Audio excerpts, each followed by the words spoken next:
of everyone on Golden State. Open shot, fate of the universe on the line, or the Martians have the death beam pointed at Earth, you better hit it. I want Iguodala. The casual. This individual only listens to sports analysts like Skip Bayless, Nick Wright, and the infamous Max Kellerman.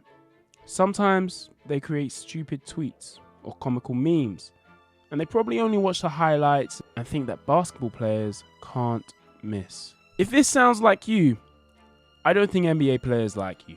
Many of these so-called analysts are just casuals. For too long now, the players have heard it all from those not playing. What if I told you you could get paid $8 million a year to be a professional casual? These individuals are straight haters, but their careers are dying.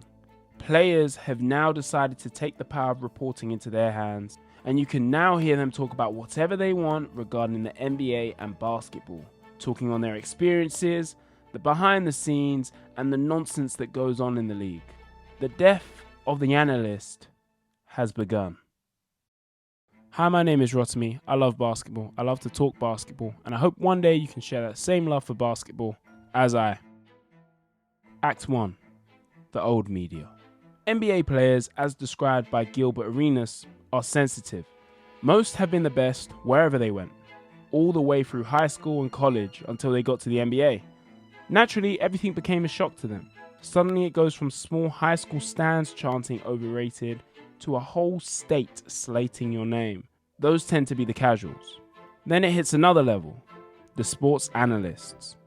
Once they were just writers in the papers, and you had to buy a paper to read what was being said about you. But now they have been in sports journalism for 10 years plus and shout wild statements on live TV just for views.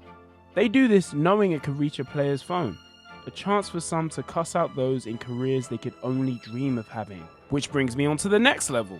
Those that had the career. The ex-NBA old heads that are also on TV spouting crap about how their time of basketball was better than now, even though the stats don't lie. Some of these players, it seems, are just salty because their careers were never enough, or even worse, they were never as famous. Some are just pure haters.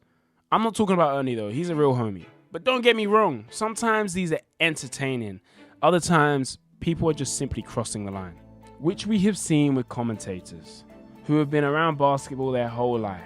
And every now and then, they just decide to scream wild things on live TV. Westbrook is out of his cotton-picking mind. For these guys, it's a payday. But for the players, it's their livelihood. Act 2. The problem. This right here is three-time NBA champ center JaVale McGee. Although he was never the best player on his team, 3 championships is still an amazing feat. For clarification on how difficult it is to win a championship, there have been over 4,500 players in the NBA.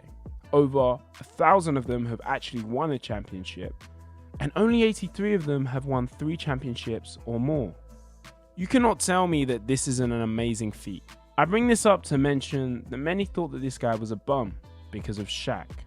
Shaq is known for taking the title with the most dominant and currently host of one of the best sports shows on TV. On this show, he has a segment titled Shaq a Fool, where he plays a compilation of NBA lowlights, to which many would say, bully JaVale McGee at one point during his career.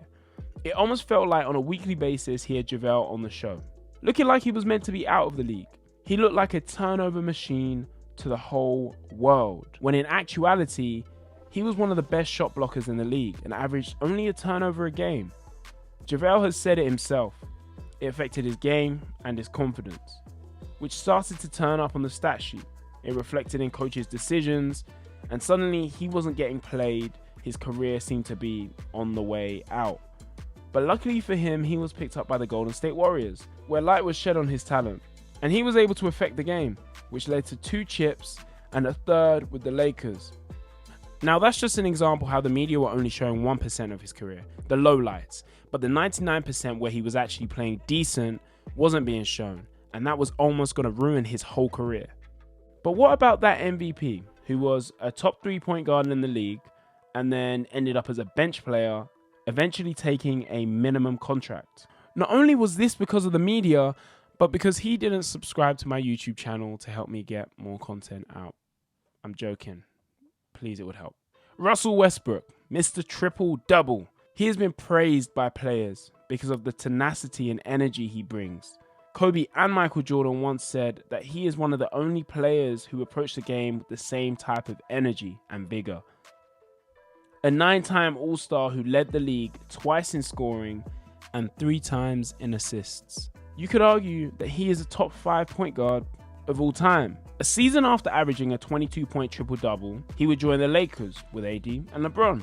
Even though he was their most reliable player that season, health-wise, he was still the scapegoat. They called him a cancer to the locker room, a terrible teammate, and they continued to criticize his talent on the court. What's funny is, the players in the NBA said the opposite. They loved Westbrook, but the noise was too much. Suddenly, he went from a star point guard to a bench point guard who wasn't closing out games. Worst off, after free agency, he went from $40 million a year to being offered only $3 million to be a key player on a contender. Westbrook was rated by all the players in the league. You still had to build a scheme to play this guy. But the media changed the trajectory of this man's career and abused their power. And look at how that turned out for them. Act 3. New media. Suddenly, players realized their influence. We are now spoiled with quality, well-informed and first-person experienced content from the players themselves. Some are playing and others recently retired. These players have openly expressed their feelings towards the old media ways and go out of their way to prove these so-called analysts wrong with the facts. Let's take JJ Redick for example, a Duke legend. He would play in the NBA for 2 great teams, Lob City and Dwight's Magic. He was a really good shooter, and he once shot 47% from 3, leading the league in 3-point percentage the same year Steph was MVP. So, when I heard that this man had a podcast, like many others, I'm sure you just weren't expecting much. You just thought, a shooter, what has he got to talk about? I could not have been more wrong. The man loves his advanced stats, breaks down plays, and brings the unsung heroes of the NBA to light. In the last 2 years, we have seen his first-hand power and influence at play. When he turned up to ESPN First Take, he stole the show. He has taken on every single member at ESPN. And I don't think they want him back on the show because when they debate with him, you as a viewer start to question their credibility, including Stephen A's and that so-called clown Mad Dogs. But listening to each of you right now, it's very obvious that you've played 0 high-level basketball. His knowledge of the game changed the way we thought about a player. No one cared about Derek White until JJ mentioned him. They just laughed at him for his hairline, not even for his play on the court.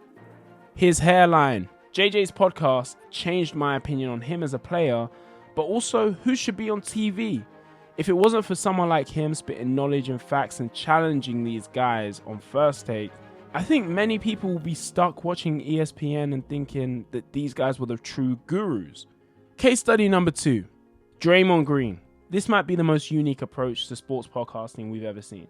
First, he talks freely, which I appreciate as a fan. He is always straight to the point about the issues that might surface and things that have happened in the game. But one of my favorite things is he's committed to that cause. So committed that when he was ejected in the playoffs, he went straight to the hotel room, grabbed his mic and his camera to give us his perspective before the media did so, because he knew that they would try to tarnish his name.